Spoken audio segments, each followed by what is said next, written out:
Assalamualaikum warahmatullahi wabarakatuh, anak-anakku semuanya. Kita masuk ke materi berikutnya atau di pembahasan berikutnya, yaitu ada materi statistik.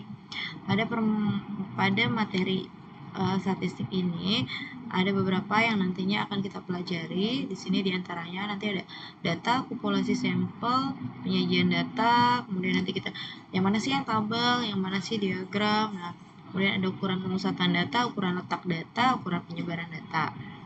Jadi nanti statistik itu untuk apa sih gitu? Kalau kalian pernah tahu kan ya berkaitan sama pemilu atau sensus penduduk. Nah, itu menggunakan ilmu statistik.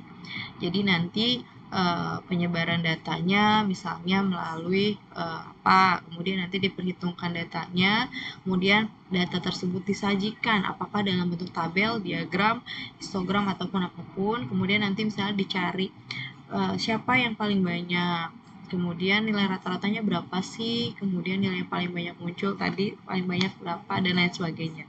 Itu adalah menggunakan ilmu statistik. Oke, yang pertama untuk pengertian dari dasar statistik itu sendiri, nanti di situ ada datum, data, dan statistika. Data adalah kumpulan keterangan-terangan dari suatu kejadian atau objek yang berupa angka, simbol, dan sifat sebelum mengambil keputusan. Itu disebutnya data. Nah, sedangkan datum itu adalah masing-masing keterangan pada suatu kejadian. Nah, data adalah bentuk jamak dari sebuah datum. Kemudian macam-macam data itu ada dua. Ada kuantitatif sama ada dua data kualitatif. Kalau kuantitatif itu data yang bisa data yang diperoleh itu dengan cara mengukur atau menghitung.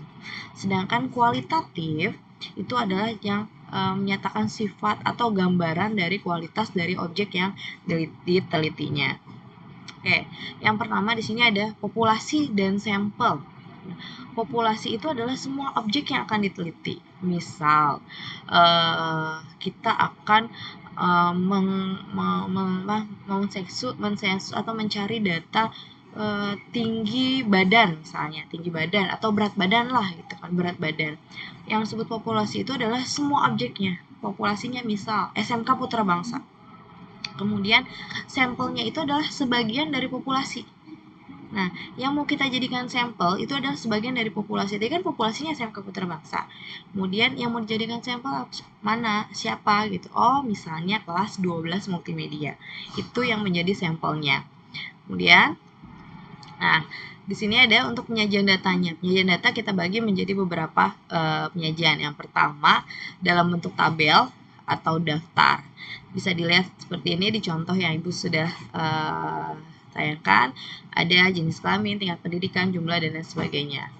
Kemudian ini yang dalam bentuk diagram batangnya. Kemudian dalam bentuk grafiknya seperti ini. Oke, ini datanya yang dijadikan grafik. Kemudian dalam bentuk diagram lingkaran. Mungkin ini adalah umum karena pada saat SMP kalian sudah pernah mempelajari. Kemudian diagram daunnya, diagram batang daun. Kemudian kita masuk ke histogram dan poligon. Bisa dilihat contoh yang ada di sebelah kanannya, ada data mentah, itu adalah data dari nilai sampel ya. Ini data dari nilai ulangan matematika dari 40 siswa. Kemudian dari data ini kita akan menjadikan histogram maupun poligon. Nah, ada langkah-langkahnya yang kalian bisa ikuti seperti yang ada di samping. Yang pertama adalah kalian harus menghitung jangkauan data atau bisa dikenal sebagai rank. Nah, jangkauan ini kalian bisa dapatkan dari menghitung nilai yang paling tinggi atau data maksimum dikurangi dengan data minimum. Kemudian setelah kalian sudah mengetahui jangkauannya atau ranknya, kalian bisa menentukan banyak kelasnya ini dengan aturan Stargas. Aturan Stargas itu dihitung dari K atau banyak kelasnya sama dengan 1 ditambah 3,3 logaritma N. N-nya didapat dari banyak data. Seperti contoh yang ada di samping ini, data yang digunakan ada 40 data. Maka N-nya nanti menjadi 40. Nah, kemudian langkah yang ketiga, menghitung panjang kelas interval atau di sini kita simbolnya P, yaitu didapatkan dari jangkauan yang tadi sudah kita hitung, data maksimum dikurang data minimum dibagi dengan banyaknya kelas atau K-nya. Next. Ini perhitungannya. Tadi kan kita dapat dari tabel yang sebelumnya, dari data mentah yang sebelumnya, kita bisa lihat data maksimumnya berapa. Data maksimumnya adalah 90 ya. 92, maaf. Kemudian data minimumnya ada 38. Maka jangkauan atau range-nya 92 dikurang 38 jadi 54. Langkah yang kedua yaitu kita menghitung banyak kelas. Banyak kelasnya menggunakan aturan Stargess tadi 1 ditambah 3,3 logaritma 40. Nah, kita dapatkan 1 ditambah 3,3 dikali logaritma 40 jadi 5,29. Hasil penjumlahannya adalah 6,29. Pembulatannya ke atas. Kenapa pembulatannya ke atas? Padahal setelah koma itu di bawah 5. Untuk perhitungan banyak kelas, berarti kalau ada lebih koma pada kelas tersebut nggak bisa kita bulatkan ke bawah karena nanti ada data yang tidak ikut dalam tabel tersebut. Maka berapapun lebihan koma yang diperhitungkan nanti itu harus pembulatannya ke atas untuk banyak kelas. Jadi 6,29 pembulatannya menjadi 7. Next yang ketiga, untuk menghitung panjang kelas intervalnya itu P sama dengan 54/7.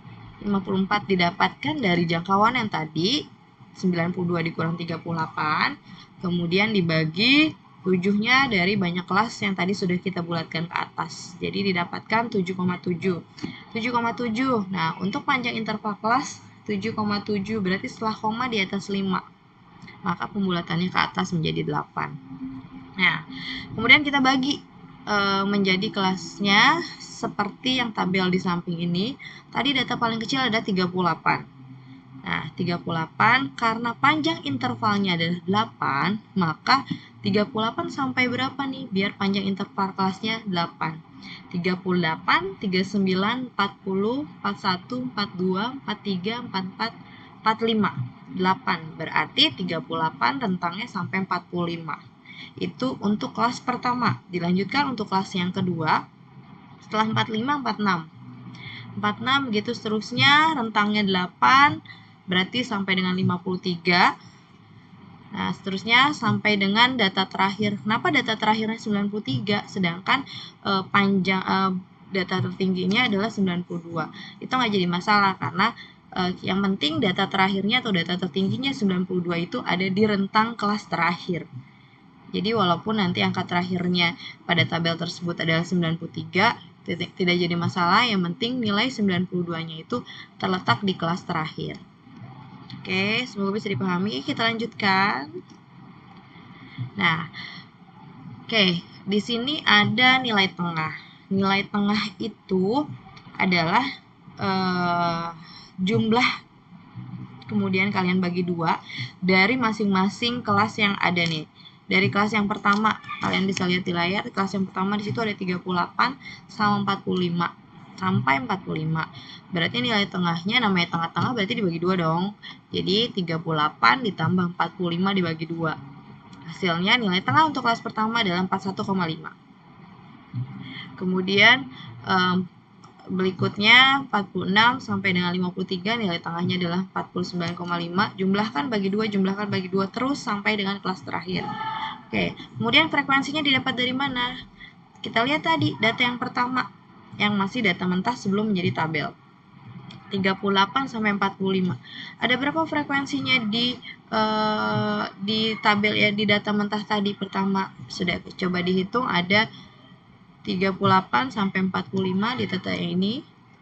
Oke, di data contoh ini. 38 ada 1, kemudian 45. Dari 38 sampai 45 ada 2. Berarti di sini makanya frekuensi untuk kelas pertama 2. Dan sampai dengan kelas ke 1, 2, 3, 4, 5, 6, 7. Ada 7 kelas. Oke, frekuensinya dijumlahkan harus sesuai 40. Oke, kemudian kita mengenal batas bawah dan batas atas. Untuk batas bawah, batas bawah udah otomatis namanya bawah, otomatis angkanya yang lebih kecil. Nah, batas bawah itu ini, yang ada di depan. Yang Ibu tunjuk pakai kursor. Ada 38, 46, 54, 62, 70, 78, dan 86. Itu batas bawahnya. Batas atasnya yang nilainya lebih besar. 45, 53, 61, 69, 77, 85, 93. Oke, kemudian nilai tengah mana yang tadi? Hasil jumlah bagi 2. 41,5, 49,5, dan seterusnya sampai 89,5. Nah, kemudian ada tepi bawah. Tepi bawah, tadi kalian sudah tahu yang mana batas bawah, ini batas bawahnya. Tepi bawah itu adalah batas bawah dikurang 0,5. Maka di setiap batas bawah ini tinggal dikurang 0,5. 38 dikurang 0,5, 37,5. 45 dikurang 46 dikurang 0,5, 45,5, dan seterusnya. Kemudian tepi atas kelas. Tepi atas kelas, kalau tadi batas bawah kelas itu dikurang 0,5, tapi untuk tepi atas kelas itu justru ditambah 0,5. Jadi 45 ditambah 0,5 jadi 45,5, dan seterusnya sampai dengan kelas ke-7. Nah, ini kita jadikan histogram atau diagram batang. Nah, yang dimasukkan dalam histogram itu adalah titik-titiknya ini, itu adalah nilai tengah. Batas bawah, maaf, batas bawah. Kemudian, yang menjadi titik-titik di tengahnya, ini adalah nilai tengahnya. Jadi, batas bawah yang dimasukin tadi kan 38 ya untuk batas bawah kelas pertama. Nah, di sini berarti tepi bawahnya kita masukin, dikurang 0,5, jadi 37,5, 45,5, dan seterusnya. Ini diagram batangnya, kemudian yang garisnya, ini garisnya nih, ini poligonnya, titik-titik tengahnya. Oke. Ya, di sini ada asa kemampuan, ada soal nilai ulangan matematika dari 30 siswa. Kalian coba kerjakan untuk kalian memastikan apa yang sudah Ibu jelaskan kalian paham. Tidak perlu dikumpulkan, cukup kalian coba untuk mengerjakan. Mudah-mudahan bisa dipahami apa yang tadi Ibu sampaikan. Itu saja, bisa di screenshot. Oke, itu aja dari Ibu untuk pertemuan kali ini. Terima kasih. Assalamualaikum warahmatullahi wabarakatuh.